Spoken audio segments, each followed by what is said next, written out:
चलिए नमस्कार, सभी लोग जल्दी जल्दी जुड़ जाइए। सभी छात्र कैसे हैं? और आज फिर एक नए वीडियो के साथ 9.1 अध्याय 9 से परीक्षा के लिए जो महत्वपूर्ण प्रश्न हैं सिर्फ वही समझाए जाएंगे जिसमें परीक्षा की में आने की संभावना ज़्यादा है। और ज़्यादा से ज़्यादा इस चीज़ को शेयर करें, लाइक करें, कमेंट करें। सभी छात्रों के लिए ये मेहनत की जा रही है। चलिए देखिए, पहला क्वेश्चन आज का। सर्कस का एक कलाकार है जो एक 20 मीटर लंबी डोर पर चढ़ रहा है। 20 मीटर लंबी डोर पर चढ़ रहा है जो अच्छी तरह से तनी हुई है और भूमि के एक सीधे लंबे खंभे के शिखर से बंधा हुआ है। यदि भूमि के स्तर के साथ डोर का द्वारा बनाया गया कोण 30 डिग्री है तो खंभे की ऊंचाई ज्ञात कीजिए। ये पहला क्वेश्चन है, सबसे महत्वपूर्ण है। इसमें कोण कितनी डिग्री का है? 30 डिग्री का। तो हमने एक चित्र बनाया हुआ है और इस चित्र में गौर से देखिए। ये जो है ए से लेकर सी तक की दूरी, ये डोर की लंबाई। ये डोर की लंबाई कितनी है? 20 मीटर। और ये एक खंबा है। ये भी एक क्या है? खंबा। डोर खंबे के सिरे पर बंधी हुई है जिसकी दूर लंबाई कितनी है? 20 मीटर। भूमि के एक अन्य बिंदु पर कितने डिग्री का कोण बनता है? 30 डिग्री का। लिखा हुआ है क्वेश्चन में, यदि भूमि स्तर के साथ डोर द्वारा बनाया गया कोण 30 डिग्री है तो खंबे की ऊंचाई ज्ञात कीजिए। तो कितने डिग्री का कोण बन रहा है? 30 डिग्री का। यहाँ से यहाँ तक कितनी दूरी थी? 20 मीटर। हमने माना कि ए बी एक खंबा है जिसकी ऊंचाई h मीटर है। ए और बी एक चित्र बना लिया था। ए से लेकर बी तक की दूरी जो है वो एक खंबा है जिसकी ऊंचाई क्या है? h मीटर है। कितनी है? h metre. तब समकोण त्रिभुज ABC में, ए बी एक खंबा है जिसकी ऊंचाई कितनी है? h metre. तब समकोण त्रिभुज ABC में ये क्या है? लंब। और ये क्या है? कर्ण। तो लंब और कर्ण किस में दिया रहता है? साइन में। जो साइड हमें दी होंगी उसी अनुसार हम क्वेश्चन को हल करेंगे। अगर लंब और आधार दिया या कर्ण और आधार दिया उस हिसाब से हम क्वेश्चन को हल करेंगे। तो लंब दिया था, लंब हमें ज्ञात करना है, कर्ण हमें पता है। तो साइन थीटा बराबर लंब बटे कर्ण। साइन थीटा का मान कितना था? 30 डिग्री। तो थीटा का मान 30 डिग्री रखा हमने। लंब यानी ए बी और कर्ण यानी ए सी। तो ए बी क्या मान लिया हमने? h। तो ए बी की जगह हमने क्या रख दिया? h। और ए सी का मान कितना है? 20। तो यहाँ 20 रख दिया। 20 का गुणा 1 में होगा तो 20 एकम 20। तो 20 बटे कितना? 1 का गुणा 2 में होगा 2h। 2 को यहीं रहने दो या बटे में फिर से पहुंचा देंगे, बात एक ही है। तो हमने 2 को बटे में पहुंचा दिया तो 20 में 2 का भाग दिया तो h का मान कितना हो गया? 10। अतः खंबे की ऊंचाई ए बी बराबर कितना होगा? 10 मीटर। ये था वो महत्वपूर्ण क्वेश्चन। खंबे की ऊंचाई कितनी होगी? 10 मीटर। कितनी होगी? 10 मीटर। ये खंबे की ऊंचाई हो चुकी 10 मीटर। चलिए अगला क्वेश्चन देखिए। ये भी क्वेश्चन इंपोर्टेंट है। ये वही क्वेश्चन है जो परीक्षाओं में पूछे गए हैं, अभी तक कई बार आए हुए। आंधी आने से पेड़ टूट जाता है। आंधी आने से पेड़ टूट जाता है और आंधी आने से पेड़ टूट जाता है और टूटा हुआ भाग इस तरह से मुड़ जाता है कि पेड़ का शिखर जमीन को छूने लगता है। पेड़ का शिखर जमीन को छूने लगता है। उसके साथ 30 डिग्री का कोण बनता है। पेड़ के पाद बिंदु की दूरी जहाँ पेड़ के शिखर जमीन को छूता है वहाँ 8 मीटर है। पेड़ की ऊंचाई ज्ञात कीजिए। तो पेड़ की हमें ऊंचाई ज्ञात करनी है। तो पेड़ की ऊंचाई हम ज्ञात करते हैं। देखिए ये हमने शानदार सा चित्र बना हुआ है, आकृति जो बनाई हुई है। इस आकृति को सभी लोग देखेंगे। ए बी डी एक पेड़ है। बी डी एक पेड़ है जो बिंदु सी से टूटता है। कहाँ से टूटता है? सी बिंदु से टूट जाता है और टूटा हुआ भाग जमीन पर झुक जाता है। जो टूटा हुआ भाग है और झुका हुआ भाग है उन दोनों की ऊंचाई कितनी रहती है? बराबर। तो हमने लिखा माना कि बीडी एक पेड़ है जो बिंदु सी से टूट जाता है और टूटा हुआ भाग सी डी जमीन ए बी के बिंदु ए को छूता है। तब समकोण त्रिभुज ए बी सी में टेन ये आधार है और लंब हमको क्या करना है? या टेन ए बराबर या टेन थीटा बराबर लंब बटे आधार। थीटा की जगह कितना रख सकते हैं? 30 डिग्री। और लंब यानी क्या है? B C. तो बी सी हमको ज्ञात करना, ए बी का मान कितना था? 8। तो हमने कितना रख लिया? 8। ये 8 रखा है। 8 का गुणा 3 में इधर होगा तो कितना होगा? 8/√3 बराबर बी सी। पुनः समकोण त्रिभुज ए बी सी लेते हैं। अभी समकोण त्रिभुज कौन सा लेंगे? A B C. तो ए बी सी में क्या करेंगे? कॉस थीटा बराबर, कॉस थीटा का सूत्र क्या होता है? ए बी बटे ए सी। यानी ए बी बोले तो आधार और ए सी बोले तो क्या है? कण। ये ए और सी क्या है? कण।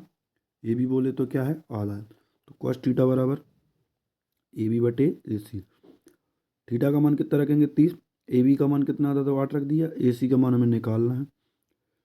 कॉस 30 का मान होता है √3/2।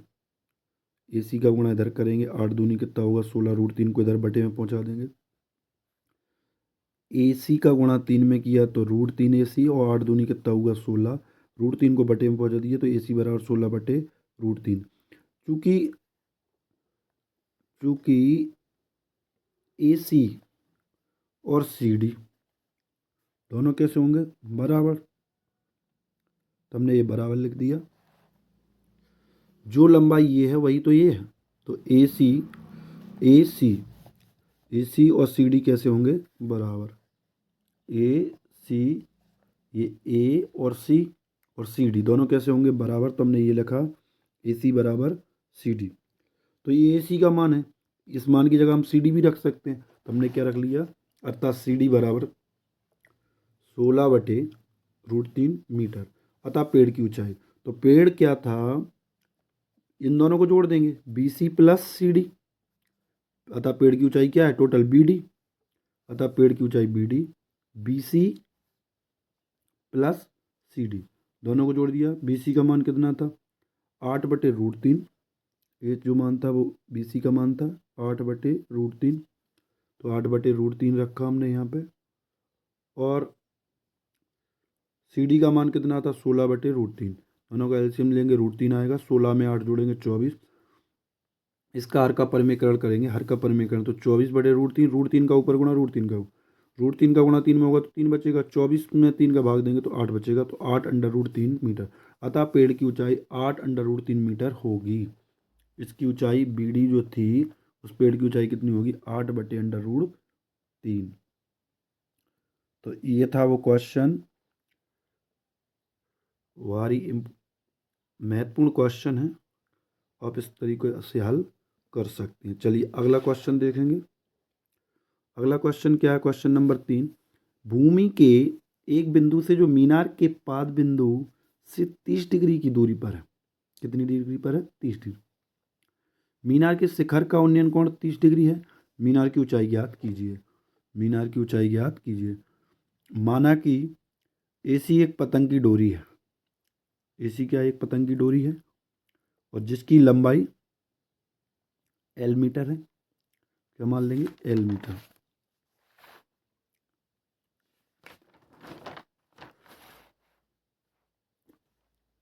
तो एसी एक पतंग की लंबाई है और ये क्या? एक खंबा है या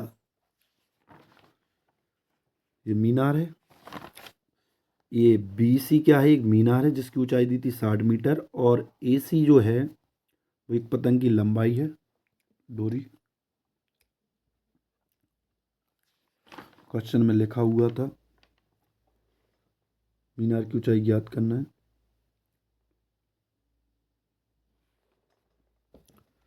मीनार की ऊंचाई ज्ञात करना है। क्या कहा गया है? भूमि के एक बिंदु से एक मीनार के पाद बिंदु पे 30 मीटर की दूरी पर है। मीनार के शिखर का उन्नयन कोण 30 डिग्री। मीनार की ऊंचाई ज्ञात कीजिए। हमें मीनार की ऊंचाई ज्ञात करना है।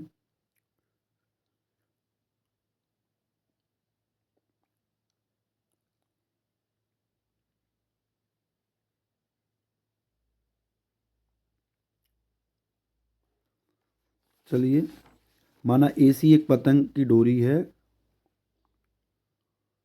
और जिसकी लंबाई L मीटर है। इस तरीके से हम कर सकते हैं। तो ये AC L मीटर हो गया। तब समकोण त्रिभुज ABC में साइन थीटा बराबर लंब बटे कर्ण। तो ये लंब है और ये लंब है और ये क्या है? कर्ण। तो साइन 60 का मान कितना ये लिखा था?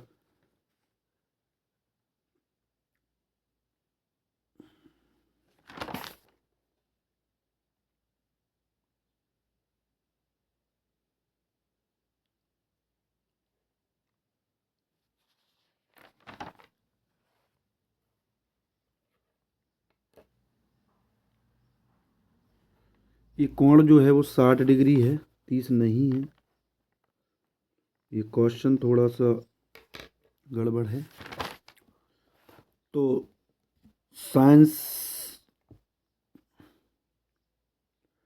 ये कितना दिया था? 60 डिग्री। तो साइन की जगह 60 रख दिया। BC बटे AC √3/2। साइन 60 का मान कितना होगा? √3/2।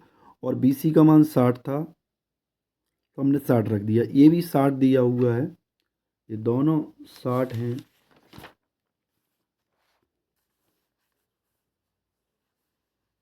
ये भी 60 मीटर है, ये भी 60 है और ये भी 60। चलिए देखिए, क्योंकि चित्र आकृति में जो दर्शाया गया वो इस तरीके से है। साइन 60 बराबर BC बटे AC। साइन 60 की जगह क्या रख सकते हैं? √3/2 और इसका मान 60 था। इसका गुणा इधर होगा तो L √3L हो जाएगा और 2 का गुणा 60 में होगा तो 120। इसको बटे में पहुंचा दिया, हर का परिमेयकरण करेंगे। √3 का ऊपर गुणा, √3 का नीचे गुणा, तो ये 120 हो जाएगा। इसका गुणा इसमें करेंगे 3 बचेगा। 3 का भाग देंगे तो कितना हो जाएगा? 40/√3। अतः डोरी की लंबाई 40/√3 मीटर है। तो डोरी पतंग जो थी, पतंग वाला क्वेश्चन है, हो सकता क्वेश्चन गलत लिख दिया हो।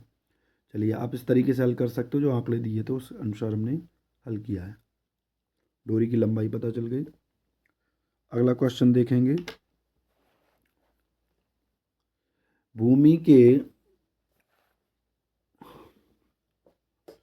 क्या लिखा है? भूमि के एक बिंदु से 20 मीटर ऊंचे भवन के शिखर पर लगी एक संचार मीनार के तल और शिखर के उन्नयन कोण कितना? 45 और 60।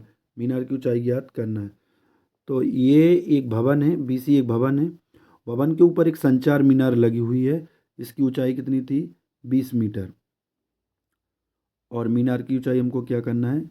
ज्ञात करना है। मीनार की ऊंचाई हमको ज्ञात करना है। टोटल ऊंचाई कितनी थी? 20 मीटर। ये 45 डिग्री और 60 डिग्री के दो कोण बन रहे हैं, क्रमशः शिखर मीनार के तल, संचार मीनार के तल और शिखर के उन्नयन कोण, शिखर के उन्नयन कोण से, ये भवन के शिखर से और मीनार के तल से दो कोण बने हुए हैं, 45 और 60 डिग्री। तो हमने क्या लिखा हुआ इसमें? माना कि BC एक भवन है, BC एक भवन है जिसकी ऊंचाई कितनी है? 20 मीटर, जिसकी ऊंचाई 20 मीटर है, तथा CD एक संचार मीनार है जिसकी ऊंचाई H मीटर है। जिसकी ऊंचाई क्या है? H metre. तब समकोण त्रिभुज ABC में टेन थीटा बराबर लंब बटे आधार। टेन थीटा का मान कितना है? 45 डिग्री। तो हमने 45 रखा। और BC का मान कितना था? 20 मीटर। तो हमने यहाँ BC का मान कितना रखेंगे? 20 मीटर। तो ये हमने 20 रखा और 20 का गुणा इसमें करेंगे तो AB बराबर कितना हो गया? 20 मीटर। पुनः समकोण त्रिभुज ACD में क्या होगा? टेन थीटा बराबर लंब बटे आधार। टेन का मान कितना होगा? थीटा का मान कितना था? 60, तो 60 रख दिया। BD को हम क्या लिख सकते हैं? BD को लिख सकते हैं BC प्लस CD। तो यहाँ हमने लिखा BC प्लस CD। BC का मान कितना रखना था 20, तो 20 रख दिया CD। 20 का इधर गुणा करेंगे 20/√3, ये 20 इस तरफ लाए तो क्या आएगा माइनस के, कॉमन ले लिया तो 20/√3 और माइनस के कितना 1, 20 कॉमन ले लिए दोनों में से, CD का मान आ गया। अतः संचार मीनार की ऊंचाई 20/√3 माइनस 1 मीटर है। चलिए ये था वो क्वेश्चन। अगला क्वेश्चन देखिए। अगला और आज का अंतिम क्वेश्चन, एक 7 मीटर ऊंचे भवन के शिखर से एक केबल टावर के शिखर का उन्नयन कोण 60 डिग्री और इसके पाद का उन्नयन कोण 45 डिग्री है। टावर की ऊंचाई ज्ञात कीजिए। तो टावर की ऊंचाई ज्ञात करेंगे, सबसे पहले हम आकृति बनाएंगे। ये जो था 7 मीटर ऊंचे भवन का, ये भवन है, ये कितना है 7 मीटर ऊंचा। भवन के ऊपर एक टावर लगा हुआ है, इसके ऊपर एक टावर लगा हुआ है। इनके उन्नयन कोण कितने डिग्री के थे 60 डिग्री और 45 डिग्री। तो हमने माना कि भवन के जो टावर की शिखर से जो कोण बनता है भवन के शिखर पर कितने डिग्री का 60 डिग्री, लेकिन भवन के शिखर से और इसके पाद बिंदु, तो भवन के पाद बिंदु से या भवन के टावर के पाद बिंदु से भवन के पाद बिंदु तक का जो कोण बन रहा है वो कितना 45 डिग्री। तो हमने लिखा क्या है, माना कि टावर की ऊंचाई BC है, जिसमें AE मकान की ऊंचाई है, BC टावर की ऊंचाई है और BE मकान की ऊंचाई है। अर्थात BE बराबर कितना हो गया 7 मीटर। समकोण त्रिभुज ABD में टेन थीटा बराबर लंब बटे आधार, तो ये लंब है और ये आधार निकालना हमको। टेन थीटा का मान कितना था 45, AD का मान कितना है 7, तो 7 रख दिया। AB का मान, AB का गुणा इधर करेंगे तो AB बराबर 7 मीटर। पुनः समकोण त्रिभुज कौन सा लेंगे, CD और E, CDE। तो समकोण त्रिभुज CED में कौन सा लिया, CD और E में, CDE में टेन थीटा बराबर लंब बटे आधार। टेन थीटा का मान कितना दिखा है 60 डिग्री, तो हमने 60 रख लिया। EC के बराबर हम क्या लिख सकते हैं, EC को हम क्या लिख सकते हैं, DE जो है, जो DE है, DE है वो AB के कैसे होगी, बराबर होगी। तो आधार की जगह हम क्या रख सकते हैं, AB का मान कितना 7, तो 7 रख दिया और 7 का इधर गुणा करेंगे तो 7√3 EC हो जाएगा। अतः टावर की ऊंचाई BC बराबर EC प्लस BE। तो BC का मान कितना आया था 7/√3, कितना था 7/√3, ये EC का मान था, तो EC का मान रख दिया। BE का मान कितना था 7, तो 7 रख दिया। दोनों को जोड़ दिया, 7 कॉमन ले लिया, तो 7√3 + 1 मीटर। इस प्रकार से हम इन क्वेश्चनों को हल कर सकते हैं। और ये महत्वपूर्ण प्रश्न हैं जो परीक्षा के लिए थे। ओनली 5 क्वेश्चन है, आप देख सकते हैं। वीडियो अच्छा लगे तो लाइक कमेंट जरूर करें और बने रहिए ऐसे क्वेश्चन देखने के लिए, महत्वपूर्ण प्रश्नों के लिए।